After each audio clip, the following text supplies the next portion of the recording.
maybe I should start with a bit of introduction of myself, and then we're going to get started.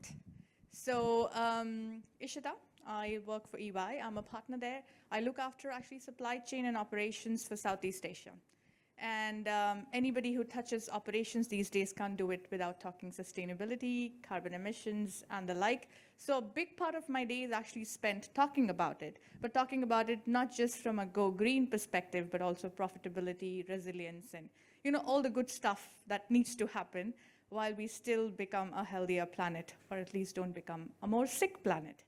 So that's where I am, based in Singapore, been here last 20 years, and I've really seen the city change. 2 kids, and most of my life is between work, family, and then I enjoy events like this. So lovely to meet you all. We'll get started. I mean, of course, it's pretty much the end of COP, like you were sharing. A lot has been said and done. Unfortunately, start the evening on a somber note. I think we had the limit of the 1.5 degrees temperature increase. I think we're not going to meet that. This year, based on the emissions, I think the forecasters will probably already exceed that threshold. There's been success in pockets, I think green energy, etc. But if you think about it, supply chains, where a huge part of the emission realizes from, right, the greenhouse gas emissions, haven't done a whole lot. Only 15% of companies, according to the latest statistics that were published in COP29, have actually committed to significant reductions in upstream greenhouse gas emissions. And that's the big challenge we are trying to solve, right? Coming from supply chain, given my background, it's not just a commitment issue. Doing green supply chains actually requires innovation. It requires a different mindset, because you're trying to match profitability, resilience, and sustainability all together, and it takes more than sort of just cutting down on stuff. So I'm hoping that my wonderful panelists today will help to contribute to the topic, hopefully expand the discussion. But the onus is not just on them, yeah?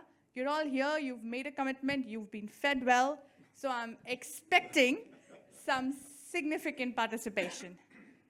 I mean, no panel discussion is complete without you guys participating, right? You make it better. So I really hope that we will have an open, honest, and engaging evening. Everybody okay with that? Yes. I love it. Love it. Wonderful. Thanks, guys, and let's get it started. So I'm going to call upon my first panelist, actually, for today. Please join me on stage, Vish. Actually, S. Viswanathan, he's a professor of operations and corporate sustainability at Nanyang Business School. Everybody familiar with Nanyang Business School? Yes. Wonderful. It's part of NTU, my university. He's a cluster director at Energy Research Institute, academic director in many of NTU's sustainability-related and custom executive programs.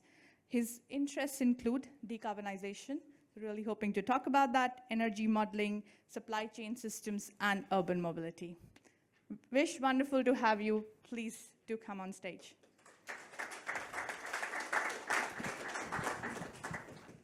All right, so we've started with academics. Now we're going to get some corporate people on the stage. And for that, I'll invite Kasturi. He is an environmental engineer by background, but he has worked 26 years in P&G focusing on beauty products. That's nice. I'm sure you've been behind some of the things I use every day. Areas of focus: manufacturing, innovation, of course, supply chain, network design, and sustainability strategy. P&G has done strides when it comes to sustainable packaging, and I'm sure Casey will hear a lot about it from you today. Thanks for coming. I believe you also have some slides to share with us. I do. First of all, good evening, everybody.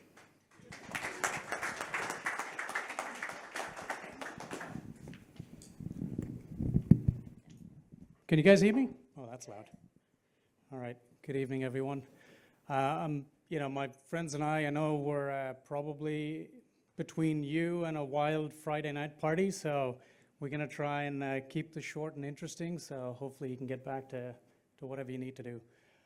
I just wanted to spend a couple minutes just talking about the company, what we do, what we're trying to do from a sustainability standpoint, and then just have a few thoughts on what we're trying to do from a supply chain perspective, right? And hopefully we'll get into a dialogue right after that. So, see if I can do this. There you go. That's just a bit about me, which we've already talked through. I've worked for P&G for about 26 years. We're about a 185-year-old company.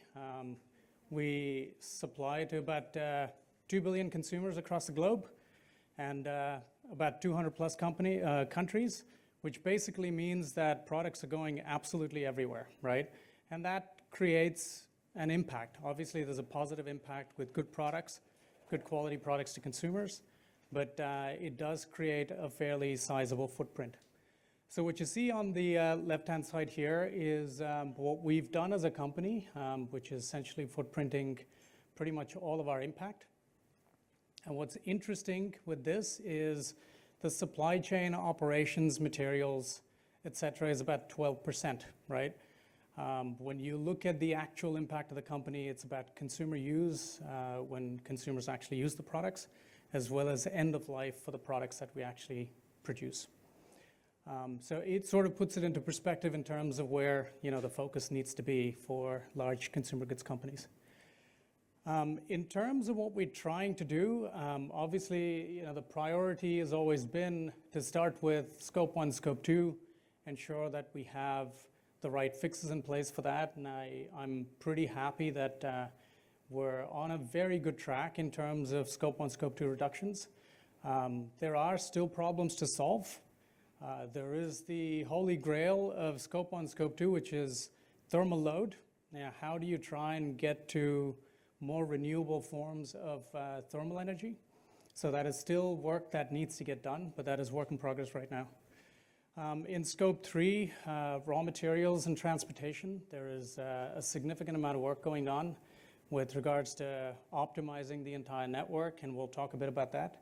And all of that falls into what we call our net zero 2040 plan. So we've got a glide path for 2030 that we're on track, and then we've got net zero for 2040. Now, everything that I talked about with regards to 88% is what we influence, which is with our consumers. And that is where innovation in the company really, really plays a big part. Because we've got to be creating products that are actually moving us in that direction, because that is where a majority of the footprint is, right? So that's the overall plan in general in terms of what we're trying to do as a company. Now, I just wanted to kind of talk a little bit about how we lead change, especially from a supply chain standpoint, which is what I work in. Now, you can cut and slice this, you know, a variety of ways, but the way I look at this is there's 3 fundamental areas that we've got to drive. The first one is to make sure that we are driving some degree of localization, regionalization. Large companies tend to focus on scale, right? The more you centralize, the more it creates scale, the better costs you have, the better margins. So when you start to get into localization, regionalization, you're basically creating a distributed network. So when you create a distributed network, that creates more nodes that you've got to deal with, right? And that creates more cost. So there is a bit of work that needs to get done there, but that is, you know, a focus for the company as well. The second one is on electrification. I don't have to explain this much, but alternative fuels and electrification for transport, for the entire supply chain, as well as for manufacturing, which is a major node for our supply chains, is a big one. And the third one is on densification, compaction. So this is about intensity. So as we think about moving goods across the supply chain, how do you reduce the intensity of carbon per unit of the goods that you move, right? So the more dense you create your transport, the more electrified you've got your transport, you know, the less of the intensity you have. So these are kind of 3 ways that I see 3 approaches that can dramatically drive it down. Now, I was going to talk about just a quick challenge and an opportunity. When I think about challenges, I think the big one, as I just said, is trying to make this whole localization pay out, right?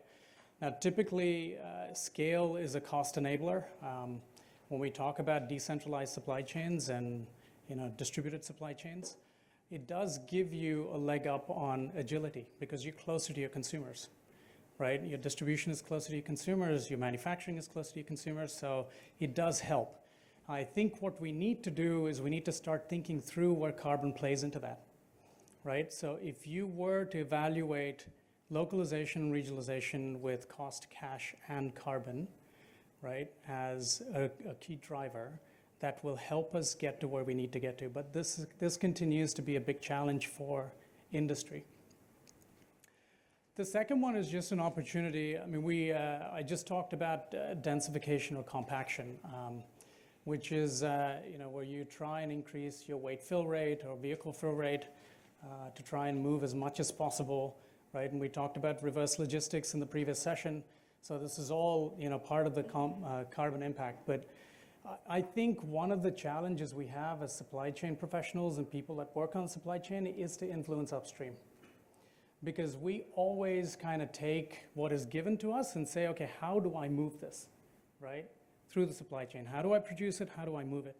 But I think the opportunity is pushing back up to product development, pushing back up to the design organizations and say, how can you redesign your products so it does not impact the supply chain? Oh, by the way, you're going to get a Scope 3 help as well, right? So if you think about simple examples like products that are assembled at use, so an intuitive example is like a flat pack furniture, versus fully assembled, mixed at use or upgraded at use, right? So if you were to do all of that at the consumer, right, that would make a huge difference versus trying to ship it to consumers. So that's all I had to say. My time's up, so I'm sure we'll have plenty of good discussions. Thank you. Thank you, Vish. Next. Yeah, please. That was wonderful. We'll get into questions with Vish in a bit, but in the meantime, I want to invite one very young and talented lady to the stage. Simarna Singh, Sim, she's a sustainability professional, worked in ESG strategies across Middle East and Asia. She's right now the sustainability manager at DKSH. Anybody familiar with DKSH? Yes. Wonderful, one of the big pharma and medical device distributors in this part of the world. At the start of her career, she was appointed United Nations Global Compact Youth Ambassador. And she's actually had the opportunity to participate in 2 COPs, COP25 and COP28. That's very impressive, Simarna. Looking forward to your presentation.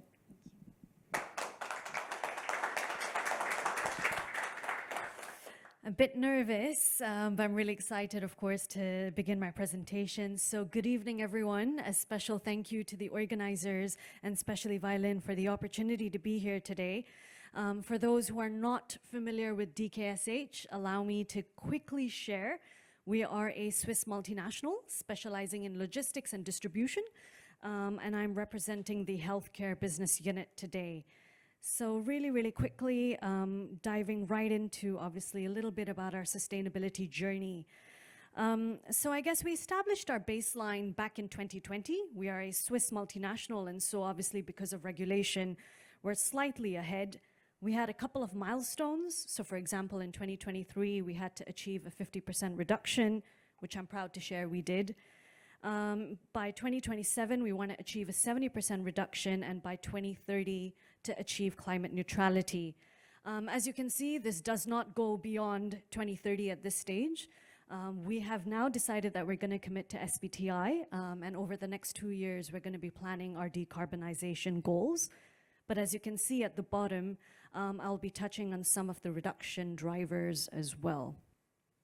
So I kind of decided to not proceed with the advice that was given by the organizers on one opportunity and one challenge.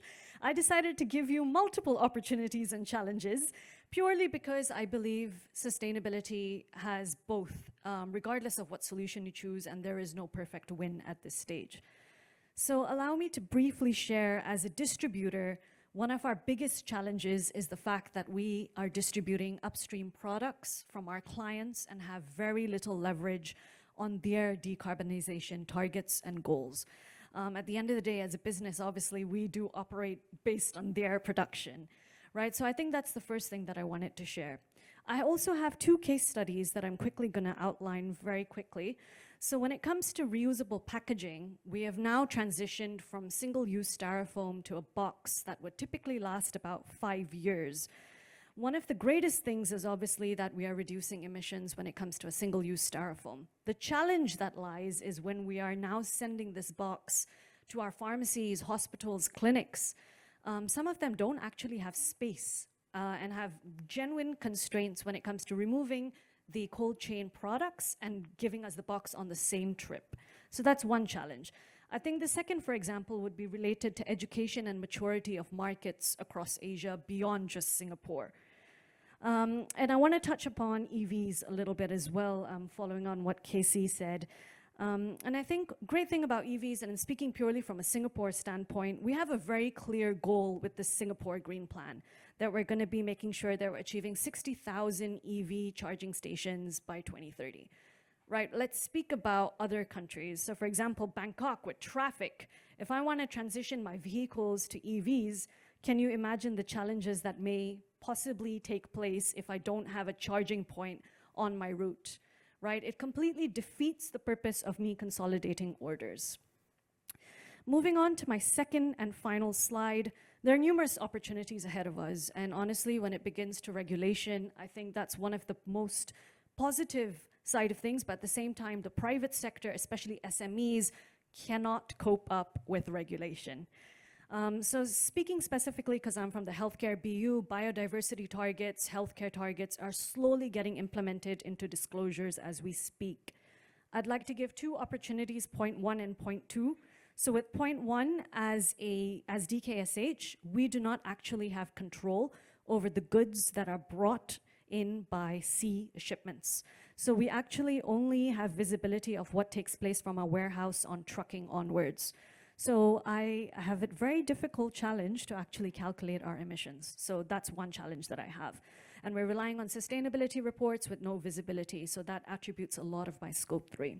My second opportunity comes to pharmaceutical products, and we're piloting this as we speak, to try to consolidate 5 to 6 different types of products into one shipment, as opposed to having individual boxes. But when we're speaking about regulation, especially if you're in healthcare, there are challenges on this front as well. So I've spoken quite a bit, and I'm really looking forward to the questions, but I just wanted to showcase real tangible examples in my case study. Thank you so much.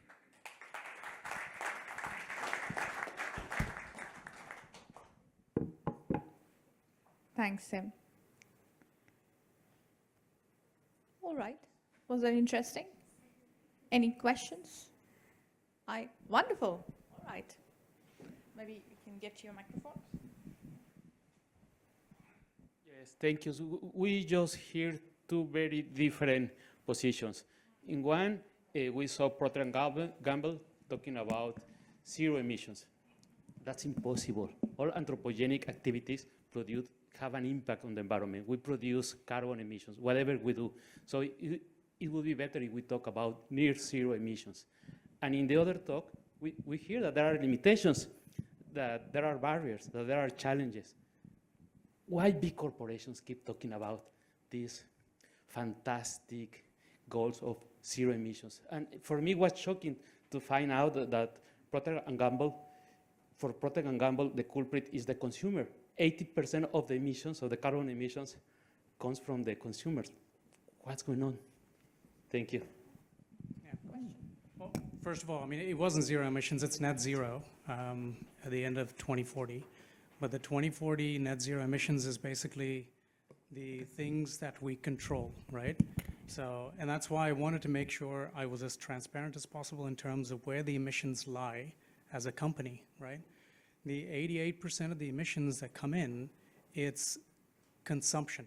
So for example, we have detergents that are put into laundry machines, but when you put detergents into a laundry machine, you have to heat up the water, right? When you heat up the water, you use energy. So, and that is one of the biggest footprint elements that we have for our laundry business. It's not about creating the detergent, it's not about shipping the detergent, it's about heating up the water to actually wash your clothes, right? And that is where a lot of the innovation is going on, because over the past few years, we've done Tide cold water, which is educating the consumer, creating a new formulation, so you do not have to use hot water to wash your clothes.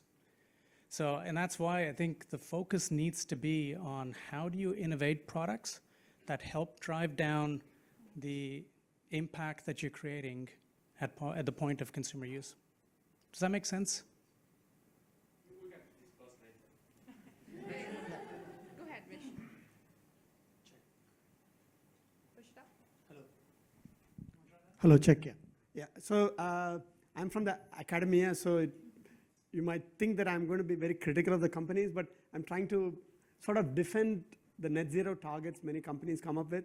That's the first part, and the second part is on the 83.3% emission. First, actually, there's actually peer pressure for all the countries, even though we might get very frustrated with the COP process because it's going very slow from one year to the next. Even China has made a promise to be net zero by 2060, I think. Singapore never likes to make promises unless it can keep it. Even Singapore eventually made a net zero commitment about 1.5 years ago, one CU conference ago. So there is actually peer pressure among countries, and therefore there's peer pressure among countries as well, companies as well.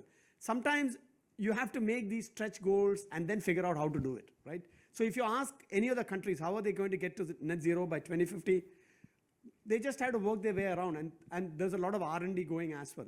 Coming to the 83.3%, Casey just mentioned about the heat that goes into the washing machines and so on. And P&G actually innovated on the Tide way before climate change was a hot or a popular topic in a sense. And to me, actually, P&G is not the only person responsible for it. It's the washing machine makers. It's the grid.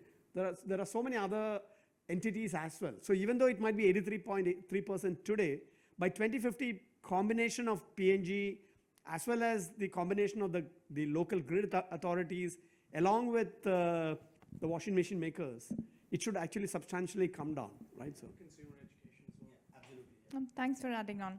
One thing that you said, Casey, stood out for me as well, which was specifically around how you were creating value for the company, which was your first opportunity on the left part of the screen, while still addressing sustainability. Can you talk a little bit about the evaluation framework and how do you actually prioritize and shape these opportunities within corporates? Because that could be a lessons learned for everyone.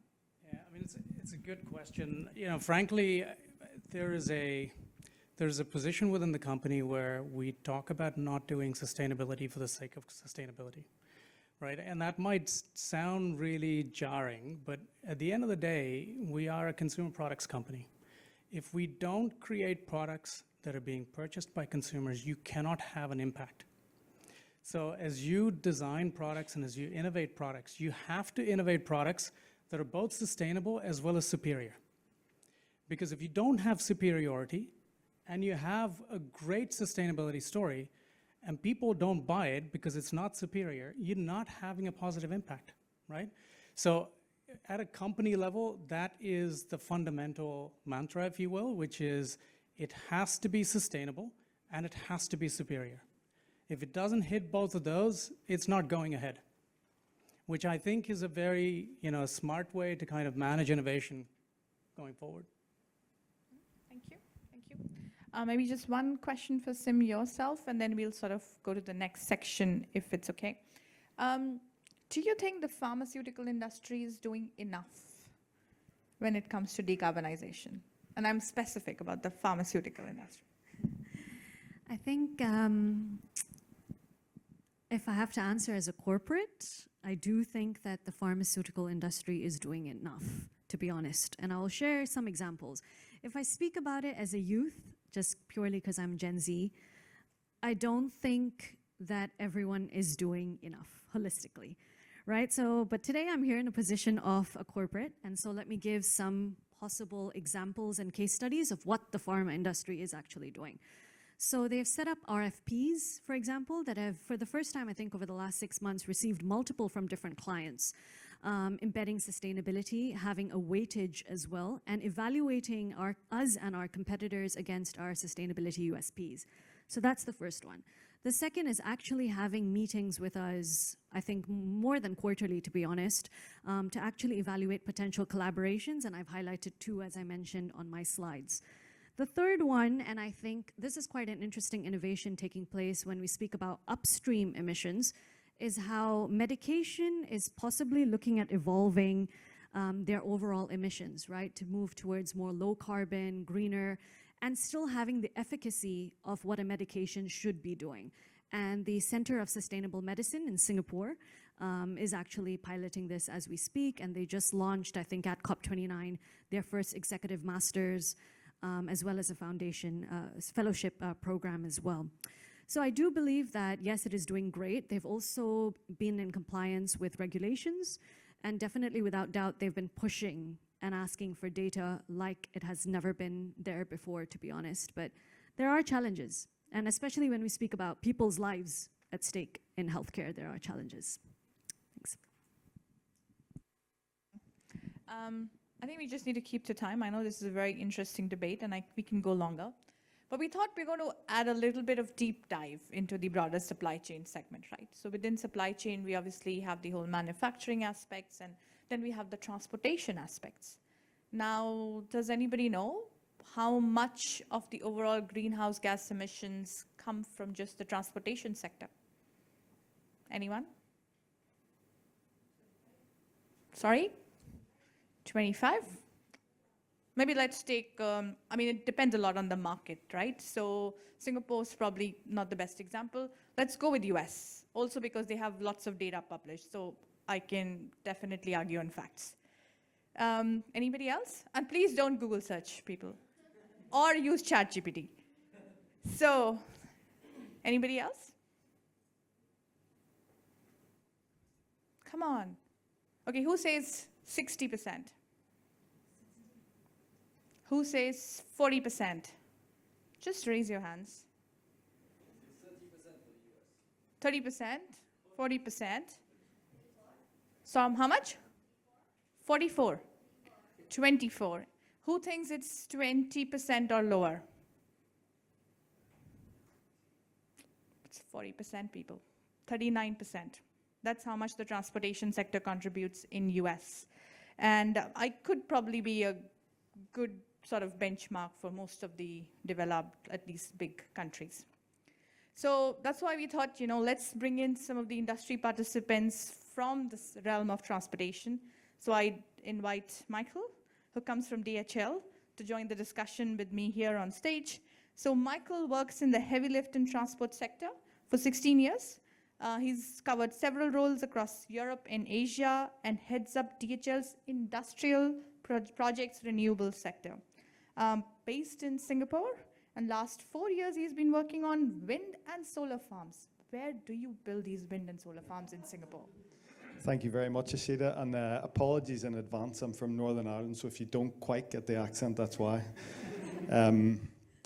Yeah, so just going into DHL a bit. So there was a speech earlier from DHL Express, a colleague of mine, so apologies if I repeat some of what he went over. So as a business, we're 80 billion of revenues globally. We're in 220 countries, and we've 600,000 employees. So when it comes to sustainability and decarbonisation, if we make some small changes, it really moves the needle in quite a big way. Just having a look, so the first climate target we set was back in 2008. Quite proud that we got involved that early, and at that time that was just to improve our carbon efficiency by 10%. That took us just over 2 years, and then fast forward on to 2017, and then we implemented some better targets. So we're aiming to have 60% of electric vehicles for our last mile delivery by 2030, and not to mention net zero and upset the gentleman in the middle again, but 2050 net zero, that's also our target. Maybe to call on something specific, so in 2021 as a group, we committed 7 billion euros between 2021 and 2030 in order to cut our carbon emissions from currently 39 million to 29 million. So that gives you an idea of kind of the percentage, 20-30%. We know that this is difficult. I agree that the net zero by 2050 is also extremely difficult, but again, you have to have a target. Just to give a bit of an example, so most of our customers, that's where we can add a lot of value, but as a business, for any new buildings we build, we make sure that they're carbon neutral, so they've all got sustainable PV panels on top. They're all insulated well, and that's how we do. So an example, in Germany, we've got an offtake agreement from RWE, so the buildings are actually powered by wind and solar energy. So it's not just solar panels on the building, but the energy getting in are also coming from renewable energy sources. The challenge, so this was how to phrase this. It really is a big challenge, this, and I actually work in the project space, so building wind farms and solar farms. And what's interesting there, the way the wind farms are built, they've got a power purchase agreement, and you would expect that a wind farm would be the business that would want to transport their components in the most green manner, and that's not how it is. So all of the wind turbine components are transported using heavy fuel oil. The solar panel manufacturers, they're going for the cheapest price, and it goes on. So I guess what I wanted to say here is, looking at the graph, so air freight is slightly ahead of ocean freight. So I would say sustainable aviation fuel is utilized on around 1.5% to 2% of all air freight movements. But for marine, it's much more difficult. So the value is probably more like 0.2 to 0.3%. There's reasons for that. I mean, difficult to transition vessels to be able to take ammonia and other types of fuel. So that's going to take at least 10 to 15 years with new buildings, etc., to catch up. And then maybe just a bit of a snapshot, so some details, and this isn't to make DHL look good, but it does. If you look at the air freight industry, these are some of the top players, and on average it's about 1%, which is nothing. So if you look in the media, everyone's putting articles about we're decarbonising this many percent, but the reality is that we're like really in the infancy in air and ocean, so we really need to speed up. And on a more optimistic level, I think it is also a massive opportunity. So like Ishita said, the transportation sector is anywhere between, I think, 11% if we look at only industrial freight, but if you include commercial vehicles and private vehicles, it's maybe higher. If we do some things right, it's really going to change the industry. And just a few things to call on. I mean, despite the election in America recently, I still think globally, we've got a good backing from a lot of the governments, so there is that pace, which is good. There's also a lot more options, so things like hydrogen, they're not commercially viable as of yet, but in the next 2 to 3 years, they'll start to ramp up and we'll be able to also utilize those. And if you look at ammonia for the marine fuel, that's also going to develop and potentially come to mind. So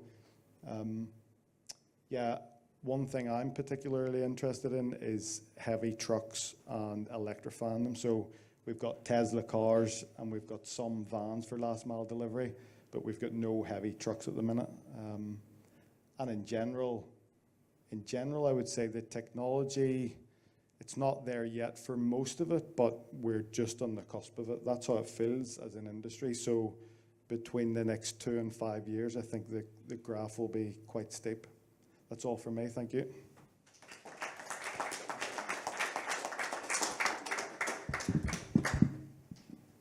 Thanks, Michael.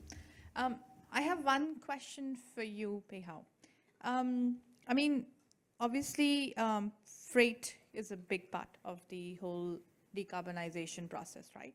What role do you think the port facility can play in reducing the carbon footprint of the entire supply chain? I mean, bunkering, how can the port facilitate the process? Hi. Thanks, Ishita. I think we can look at this from a few fronts. Number one, the port itself being part of the key ingredients of the supply chain, one of the layer of the rainbow cake. I think first and foremost, we have to do our own part to decarbonize ourselves. That's what I've shared. And I think beyond that, we can also help the users. I mean, ultimately, I'm a company providing a service to the industry. I serve the shipping line, I serve the land transport sector. If I could provide them with the correct infrastructure and this digital solution to improve the efficiency, the turnaround, I think it will help them. So one thing that we are doing right now is called, it's a digital product that we call eVoyage.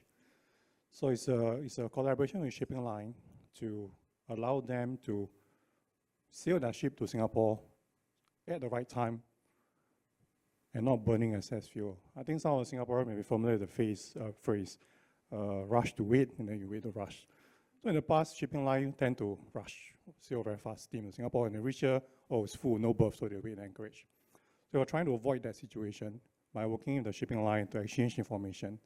And then with this digital solution, they're able to just arrive here right on time, and preliminary studies have shown that they can save about 5 to 7% of bunker fuel by just sailing at the right speed. So this is one example of what the port is helping to do with the industry. Secondly, I think the other thing that we can do is, port is a massive infrastructure, and Singapore is one of the top bunkering hubs around the world. I think we currently are working quite closely with our regulator, MPA, to help see how we can support and facilitate the new fuel transition. So as of today, there are a lot of LNG simultaneous bunkering taking place in the port.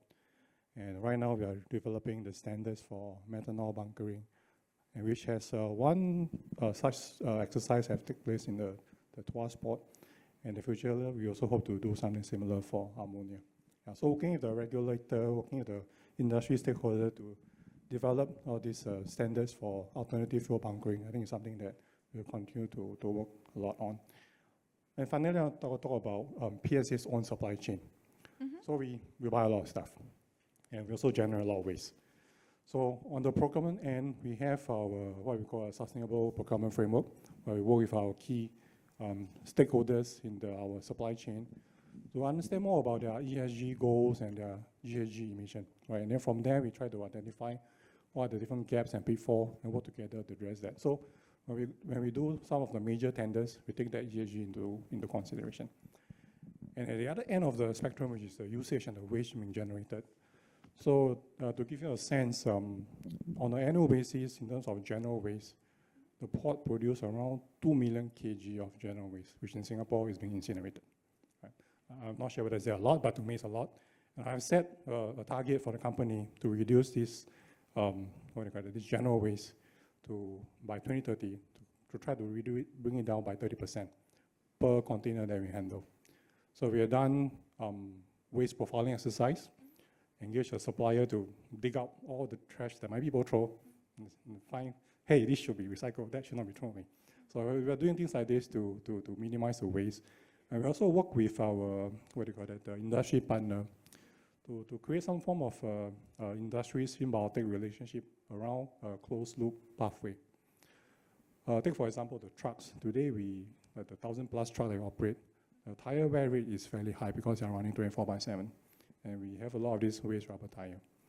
So it's been a challenge dealing with them, and we have found a partner who is able to take the used rubber tire, convert it back into its original carbon powder, and then send it to a tire manufacturer, and then we make new tires again. So besides rubber tire, we are trying to do the same for our other industrial waste like wood, ropes, etc. Yeah. So that's how we try to tackle both ends of our own supply chain. Yeah. That's quite impressive. Just for a bit, staying on the topic of alternative fuels or renewable energy sources, Michael, in your work, you should come across a lot of companies who are moving, maybe even oil majors, moving from the fossil fuels to, say, renewables, maybe wind, solar, even hydrogen. Are you seeing a real shift? You should have like a first-hand view of it, I believe. Yeah, Ishita, it's an interesting one actually, and it's different by region actually, and it's waxed and waned a bit. So the oil majors, you can name them, BP, Shell, Total, the others. I think they've all got involved with renewable energy over the last, I would say, 5 to 6 years, whether that's investing in projects or actually looking to develop them themselves. Some places it's been successful where they've invested in projects or built some small projects, but there's been a few areas where they've gone in quite big and then had to pull out because they see that potentially the margins are much smaller than what they are in oil. I think the US is a good example. The offshore wind industry there, it was looking that it was going to boom probably the last couple of years, and now you see some of the big oil majors pulling out. On a positive note though, and it's public info, there's a 26 gigawatt project in Australia called Asian Renewable Energy Hub, and BP is the lead on that, and yeah, it would be 1,700 wind turbines, a lot of solar farms, and then you've also got hydrogen on that, so they would use the wind and the solar power to actually create green hydrogen.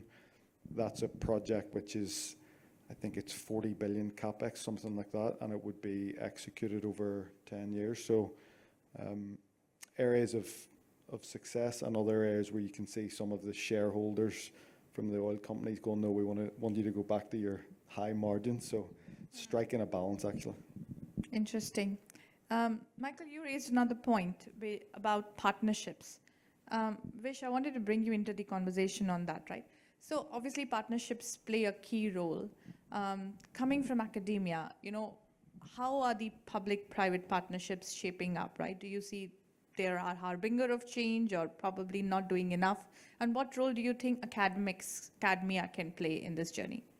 Yeah, so I don't want to talk about public-private partnership in the context of infrastructure. That's beyond the scope of academia. It's more in terms of research and moving the needle in terms of achieving net zero. Especially in Singapore, we are sort of benefiting from the generous funding from the research agencies, who are also looking very seriously at getting to 2050 in terms of alternative fuels, renewable energy imports, and so on. So we work on research grant projects through funding from NRF and A-STAR and so on, where one of the mandate is what's in it in the next few years, the next 5-10 years. So we need to work with agencies like PSA and MPA in terms of showing insight. In fact, I have one project currently looking at Singapore's pathway to net zero evaluation of alternative technologies, where we have a consultative committee which is represented by industry. So we provide that. Other than that, all the tertiary institutions have a scheme where we have what's called corporate labs. So we have a NTU, many corporate labs in NTU, some with fossil fuel companies as well, I must admit. But these corporate labs are places where we can do translational research, right? So that's the partnership in terms of research and moving the needle. Admittedly, the academics tend to work on technologies that can be implemented 10, 15 years, 20 years from now, rather than immediately. So if you ask me, am I bullish about implementing solar energy in this part of the region? I would say actually the cost is actually going to come down significantly in the next 10, 15 years. Maybe not immediately. And this is why we see that Singapore has actually gone up in terms of the agenda, from going from 4.2 gigawatts to 6 gigawatts recently, more imports from Indonesia.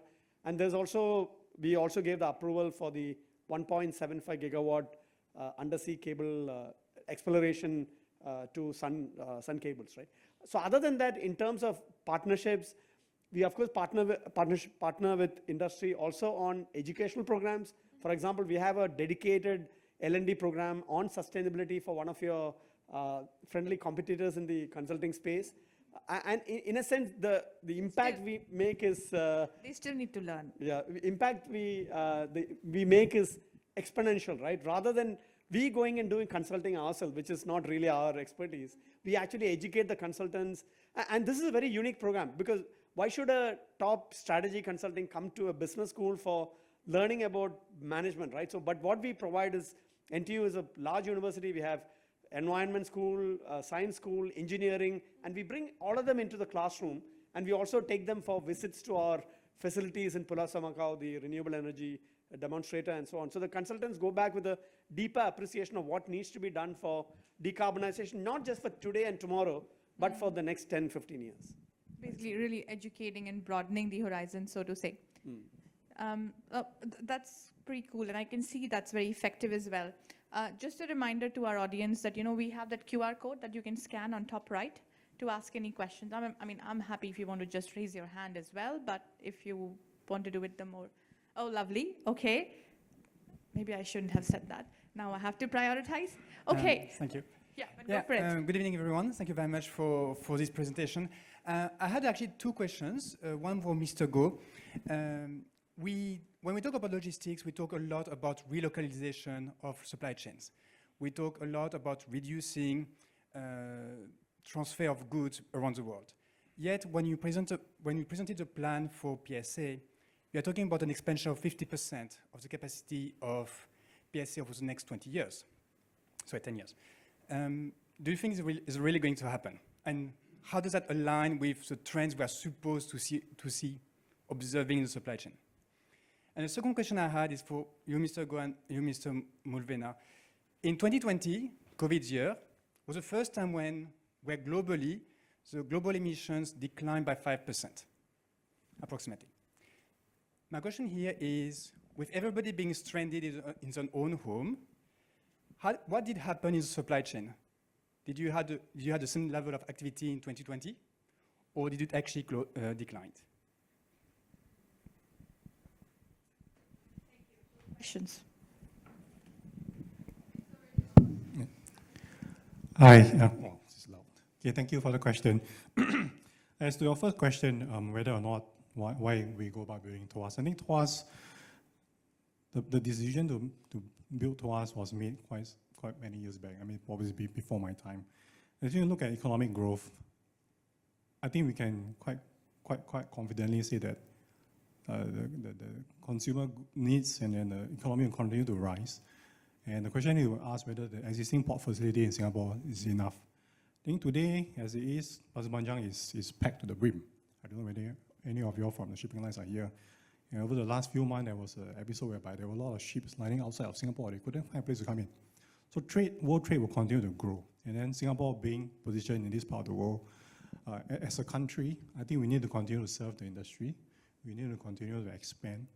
But we need to also be mindful that any new development and expansion need to be done in the green way. Hence, TOAS is designed to be fully electric, making use of all the available autonomous technology and reduce the footprint as much as possible.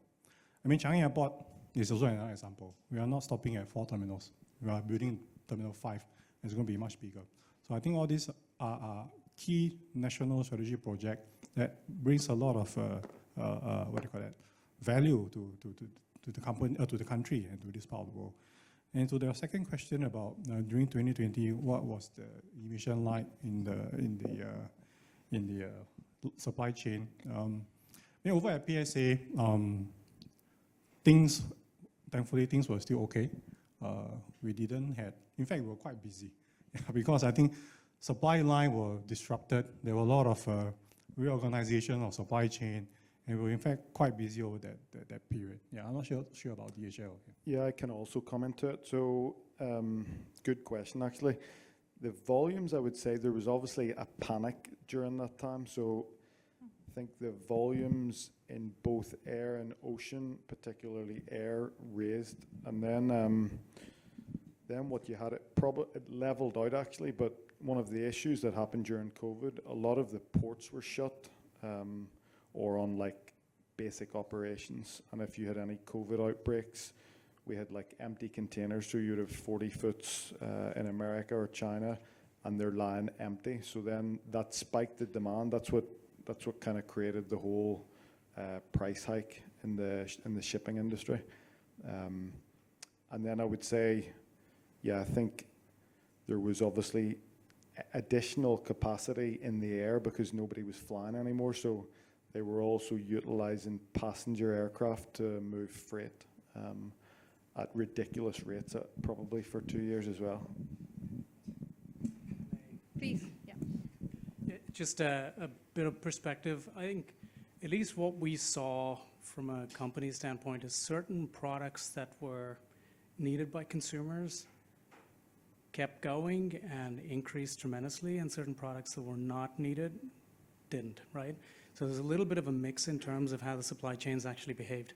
But the point I want to make is I think what came out of that was the realization that you need a lot more resilience in the supply chain, right? And resilience to a certain extent also means that you need some degree of localization, which I think was the point that you were trying to make as well, right? So I can tell you there's been a lot more focus on trying to get materials closer to the consumers, to regionalize, localize as much as possible. And I think that's a good outcome that came out of COVID. Now, how long is that going to get retained? I don't know, but that is one of the things that did happen. Thank you. Let me just add on to Go that. ahead. So you mentioned COVID, it came down by 5%. As you must be aware, out of the 20% logistics and transport emission, about 3 to 4% comes from airline. And the airline industry basically closed down. That is 3 or 4% for you. And then probably the manufacturing supply chains were clearing inventory at that point in time. Factories are closed down. That probably accounts for another 2%. And of course, road transport as well, because people weren't commuting as much. That's probably the reason. And you sort of implied a question there about why are we expanding the port? To me, actually, aviation sector is much more harder to decarbonize, even though we talk about SAF a lot. Right now, it's just 1% SAF. We just don't have the feedstock, and it's very, very expensive. Whereas maritime as a sector, if you look at, even though it accounts for 4% of the carbon emissions, in terms of the net emissions shipping by air as opposed to shipping by maritime, it's actually 200 times more, even for short haul, and about 70 times more for long haul. So having a modal shift where we move from air to ocean freight actually will be a way to decarbonize as well. And plus, of course, the population is going to increase from 7.93 to 10 billion. So clearly, we need more airports and ports as well. So we can't wish away that in a sense, right? So Thank you. Thank you, Vish, for adding on. Maybe let's broaden the conversation a bit, right? So we all know that Scope 3 is the toughest part to decarbonize. Maybe, Sim, if you want to talk broadly about how can supply networks evolve to support reduction in Space 3, or like, are there other product development aspects that we could focus on? Yeah, I think, if you don't mind breaking down the question a little bit and perhaps share a few examples, and then maybe I can add on a little bit if you don't mind. So I think let's broadly talk about what could we do differently to enable decarbonization in the realm of Scope 3. And we've talked a lot about Scope 1, I think 2 sort of separate topics. So yeah, Scope 3.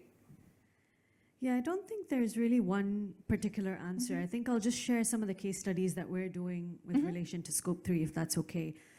So currently we're working on potentially finding out our employee commuting as well when it comes to our Salesforce teams, who we have no visibility of at this point in time when we're speaking about emissions. So I guess the first thing really is, and I think you're probably alluding to it, is actually getting actual data, right? And that has been a significant challenge, and I think that's definitely the bottleneck. So we're working with consulting firms to actually begin that, and also try to educate our teams, which has not been done in the past as well, on why are we suddenly asking them for their mileage when it comes to, for example, the amount of distances that they're driving. So I think that's one example. A second example, if I may, was related to, I think, something one of our panelists said earlier with relation to how every product now needs to have a carbon footprint associated with it. And I think definitely, I guess in the long term, that would be great, but we're still very far from something like that. And currently we're doing a life cycle analysis as we speak for our reusable boxes. And it's a significant challenge to even go down to the granularity of asking our suppliers how it was basically made, purely because they also have tier 1 and tier 2 suppliers as well. So I think definitely the first component, like I said, is transparency. The second is education. And I think as we evolve, creating that baseline and trying to improve year on year, I think is definitely critical. So these are two examples off my head of what we're doing at this point in time. Anybody else you want to add on? I could, I'll tell you what my personal frustration is. I think pretty much all of the companies, yeah, I can go for it. Pretty much all of the companies have their own net zero 2050, 2040, whatever the plans are, right? And we all create our plans based on what we produce and what we want to do on scope 3. I think what's missing, and if I had a magic wand, right, it's about creating some degree of interdependency between industries. And I think that is fundamentally missing because the materials, there is a certain degree of commonality, right? Whether you take food and beverage, pharmaceuticals, consumer products, there are common materials that are going to both, or all of them, right? Same thing with distribution. We all use the same roads. We all use the same paths. We all use the same transport mechanisms. But there isn't a connection between companies, right? And I think that is fundamentally where I believe change needs to come. And frankly, I mean, events like this are critically important because they're bringing industries together with different perspectives, and it's important to kind of make those connections and try and drive change. Wonderful. Sorry, can I just add on a little bit, if I may? Completely agree, honestly. And I think I'd just like to give a case study, I guess, of what the pharma industry is doing at this point in time. So I think about 13 different pharma companies have invested in renewable energy together, purely because they obviously see it as an opportunity. It's also better cost, to be very honest. And obviously, aside from just purely speaking about decarbonization, they also have industry platforms when we're speaking about things like human rights, for example. So as opposed to auditing us each time, they actually now are part of one platform and we share the results with all pharmaceutical companies. So I do believe that definitely it is slowly coming, but yeah, we 100% need more of those or the requests will only increase.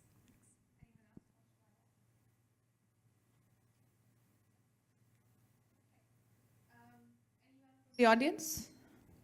Any comments? Yeah? Get your microphone. I'll give you this. I've been meaning to speak to someone at PSA, so I'm using this opportunity right now. But also sort of with AlterCOP and making sustainable action accessible to all and all that, I'm taking this opportunity. So one thing that I witnessed a couple of weeks ago was I was stood on a beach in Johor Bahru, and it's one of the most polluted beaches. Every day, thousands of drinking water bottles wash up. And if you look at the labels, a large percentage are not from Malaysia. And my company helps pay fishermen to go and collect this plastic and we recycle it and so on. And we asked the fishermen, where is all this plastic coming from? It's bizarre because they don't have the Malaysian labels on them. And he points to the ships that are queuing up to go into Singapore, and he says they're throwing the rubbish over the side because it's very expensive to, the port charges a lot of money to take the waste off the ships. So they're throwing it over the boat, over the side. And to mirror what Michael was saying earlier, just making some small changes can have significant impact.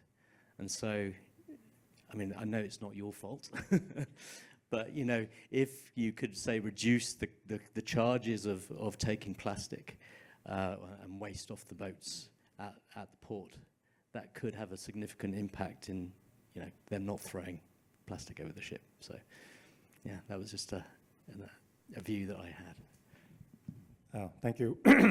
So just the point of clarification, PSA do not collect the garbage disposal fee. It is, in fact, we don't really get involved in it at all. It's done, the fee is paid to MPA. If I'm not wrong, the garbage collection services at Anchorage is done free of charge if it's below certain amount of weight and quantity. If the ship need to throw like bulky big item exceeding certain volume or quantity, then you have to pay a nominal fee, and it's paid to MPA. So, but I mean, I do recognize that this is an issue. So recently, I think last year or the year before, we were approached by one of the ship supplier. So these are the company that provide ship supply to the crews, food, fresh water, components, parts, whatnot. So they were saying that on an annual basis, they supply 7 million drinking bottles to the fleet that they serve. And there's no, before the pilot started, there was no way of collecting back these 7 million bottles. So you can guess where this bottle goes to. Yeah. So we did a trial to understand what's the issue. And then today, the ship supplier is, every time they deliver ship supply, they'll collect empty bottles back from a ship. Yeah. So it is something that's happening, and I hope it will be cascaded to more ship suppliers and more vessel owners. Of course, PSA is happy to support as and when possible. But thank you for the feedback. Yeah. Vish, you wanted to add something? I sort of get a bit, what do you say? Plastics is an important issue, of course, but in terms of carbon emissions, I mean, in Singapore, we incinerate all the plastic. I can understand plastics going to the ocean. In fact, just a few days ago, I was having a conversation with a chief sustainability officer in a large hospital in Singapore. And I was telling her, when you look at sustainability for a hospital, it's more about social aspects, adequate healthcare, aging, and so on. Single-use plastics. And then she said, no, my nurses are getting distressed.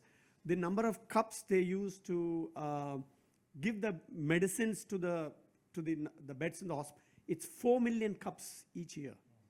And they're trying to work with their suppliers from Europe and so on, but what they say is that maybe in Germany and other countries, there is enough push from the government and the customers to do it. In this part of the world, we are sort of a lone island. Even though the hospital can be demanding, the suppliers are not willing to do it. I mean, I can relate to that with the coffee I drink at home. It's called Illispero's capsules. If it's Nespresso capsules, you can actually go to Nespresso and return it. Them, yeah. Whether they recycle or not, I don't know, but they claim to be doing it. Illisperoso claims that they do it in Europe, but they still haven't started that. And I just love the Illy coffee much more than the other. So I'm sort of guilty as charged, but there's no solution. I just have to put it into the rubbish bin, right? So, Thanks. Go ahead, Sim. Yeah, thanks. Just, I guess, taking off some of the inspiration that you shared. There was a really interesting case study that I came across called Bit2Tim, if I'm not mistaken, roads. And one of the things that we were exploring at DKSH is potentially reverse logistics, and specifically for end-of-life products. And I think when we're speaking of this, specifically in healthcare, the biggest challenge is obviously cross-contamination. So we were speaking about potentially even like sachets of opened skin treatments and placing bins in hospitals, and then getting us as a transportation vendor to actually go and do the collection, and then giving it to this company, Bit2Tim, which would then build roads in Singapore made of plastics, which really completes that whole circular economy loop. And I think it's fantastic, but definitely has to be studied more on what kind of materials can be taken and not as well. Thanks for sharing. What I quite like about the discussion is sort of bringing the focus to Singapore, like a place where we are here and we can make a difference. There's something that came out of the COP29 debate, which I wanted to bring to this conversation. So 2 data points. One, that it was very interesting to see that somehow US and India made the most strides in terms of decarbonization since the Paris Agreement. So apparently together they managed to cut down emissions to the point that prevented about 0.9 degrees of heating, which I thought was fantastic. And very surprising, because these are 2 markets I didn't think will make it there.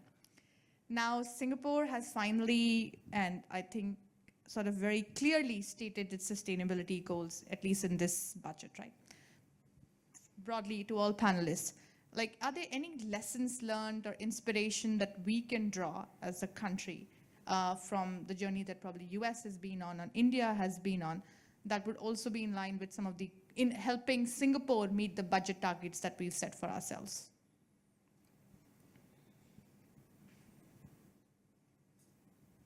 Since nobody else has taken it, I'll take it. Please, go for it. I think it's actually challenging for Singapore when it comes to renewable energy, just because we're so space constrained. So I think projects like Vish was mentioning, sun cable, would be a very good example of where it could work out. I think Sun Cable was actually postponed in the end, but there's certainly, I mean, there's no space for wind turbines. There's space for solar panels in some areas or for floating offshore, but I think the challenge there is that as Singapore as a country would need to import renewable energy in order to make a difference, I would say. And if you compare with the likes of India and US, I mean, they're installing, I think, 20 gigawatt of wind alone in US per year, just because they've got so much land size. So, yeah, it's a challenge here, actually. Interesting. I didn't know this. Yeah, so I didn't know this this latest data that you pointed out. I'm quite surprised to hear that, actually. In defense of Me too. Yeah, That's why I in brought it defense of up. China, what I would say is China is the manufacturing rice bowl of the world. The reason they probably don't figure in that list is because they're actually exporting all their carbon and it's being consumed by the rest of the world, right? So, I mean, if I was a Chinese spokesman, that's what I would say. Coming to Singapore, actually, 2 years ago, it was not very clear at all. In the SEW conference, I think the Singapore ministers were trying to sign deals with the rest of ASEAN to get sign up for imports of electricity. That was not happening. Suddenly, things changed 2 SEWs ago, the Singapore International Energy Week. So we signed up to 4.2 gigawatt. Now we have gone up to 6 gigawatts. What my research actually is showing is that, again, as academics, we tend to look at the future. So our models might not be very realistic in terms of cost numbers because we haven't really scaled it. Currently, when I talk to the Indonesian companies who are actually supplying the renewable energy power, they're saying that the biggest challenge is the energy storage, because of which the cost per kilowatt hour is about 30 cents. Wholesale, that is, compared to 26 cents retail in Singapore in a sense. But there are lots of companies already signed virtual PPA agreements so that companies like hers can actually decarbonize their logistics simply by buying the imported electricity. So I'm actually very bullish that by 2050, many other sectors we might be looking for resiliency, but for electricity, we'll actually be doing quite a bit of imports from Batam, from Cambodia, from Vietnam and Australia. So our electricity sector will be entirely decarbonized by 2050 or 2060. The challenge will be in things like oil and gas, the downstream chemical, because we don't want to give up the jobs in Jurong Island that easily, right? So, and the future of downstream oil and gas is a huge question mark, even though NRF is actually funding a lot of research projects to look at, can we reimagine the entire chemical industry? Instead of using fossil fuel, can we use biomass? Can we use hydrogen from renewable energy? So those are kinds of things that is being debated in the academic circles going forward. Wonderful. I think you've indirectly answered one of the questions that has also come up from the audience. So the question is, how do companies like DKSH and DHL plan to ensure the electrification of last mile delivery vehicles meaningfully in Singapore, given that the grid is predominantly fossil fuel based? But I guess you're saying that there's been a big stride and progress in that space. So thanks for that. Anyone else who wants to add on? I think, I mean, if we follow EMA strategy quite clearly, import of renewable is definitely one of the key pillars. I think besides that, just to share, I think the hydrogen strategy is something that Singapore as a country is considering quite seriously. So there's an ongoing RFP between MPA and EMA to explore the feasibility of using ammonia, both as a form of a bunker as well as a power generation source. So I think besides renewable, if this ammonia power generation pathway is successful, I think it also help to contribute towards decarbonizing the grid in general. Yeah. Wonderful. If there are no other thoughts on this topic, maybe one last question that I have from the audience. Question for you, Michael. How can corporates encourage the build-up of renewable energy projects? Okay, thanks for the question. I think this is relating to wind farms and solar farms, what I was saying. So there's a few different points, maybe going away from corporates. I think the governments who are setting the power purchase agreements for renewable energy projects, they should mandate that a certain percentage of the of the supply chain for those projects is also green. Whereas at the minute, it's literally just a price per kilowatt hour, and that's what they're based on, so it's run like a business. With wind farms, it's quite difficult because the components can be up to the nacelle generators around 115, 120 tons. So they're using multi-purpose vessels, geared tonnage, and we're working with some carriers that are looking at new build vessels where they would be powered by ammonia or ethanol, but the cost of a new vessel is around 80, 90 million. So like I said earlier, it's probably 10 years away from that, but we are discussing it with them. And what's encouraging to see is that in some of the RFQs from some of these companies now, they'll give a weighting towards our Go Green solution. So are we using electrified trucks? Is there any developments within hydrogen? So it's a small weighting, but at least there's a weighting on it, and not all customers are looking purely at price. There's some simple things like with the new build of vessels, there's a special type of paint that you can use on the hull of the vessel, and it's already optimizing the efficiency by up to 2-3%. So all these different things we're looking at and can make a change. And maybe to give one other good example, there's one of the heavy lift companies, and they've developed an electric power pack for some of the module and wind farm loadouts, so it can carry up to 200-300 ton, and it's purely electric. So that's a positive part. Hope that answers the question. Thanks, Michael. Almost at the end of the discussion. When I started this, I said it's an inspiring Friday, given that we're all here and not having drinks somewhere else. So maybe just as a closure, right? I'd like all of our panelists, if you would indulge me, on this, right? So Casey, you mentioned we're all part of Scope 3, right? We're all consumers in some sense, and we're all part of the Scope 3 debate. So what, maybe just one, right? Just one personal commitment you are doing yourself to reduce Scope 3 as an individual? Your own Scope 3, yeah. Anyone, who is ready with the answer. I'm expecting all of you to answer that. You want to go ahead? Okay, that's good. I usually try to buy as much used stuff as possible. My shoes, my jackets, it's all used. So, you know, I think it's cutting down consumption, I think is a smart way to do it. Obviously, there's plenty of things you can do in terms of your energy usage and, you know, offsetting certain things, etc. But yeah. No, that's good. I think just one, If I may share 3 or 4, if that's okay, very quickly. Okay, yeah. I think as a woman, especially love fashion and clothes, so I think it's definitely a very big challenge to obviously not buy, so that's one. And if I may, the second is just purely education on LinkedIn, and I think that's extremely critical, which people don't actually necessarily have. Yes, so the one I've managed to do well is, this is a 16-year-old bottle, right? So that's a good thing I've done. And I had 2 other bottles at the same time. My kids were in secondary school. They've got, those bottles are long gone, but don't ask me how many bottles I have. I have one in my car, I have one in my office. So in that sense, it's negative. The other promise I make to myself, there's a MRT station within 5 minutes walk from my house now, but I live very close to the airport and my university is at the other end.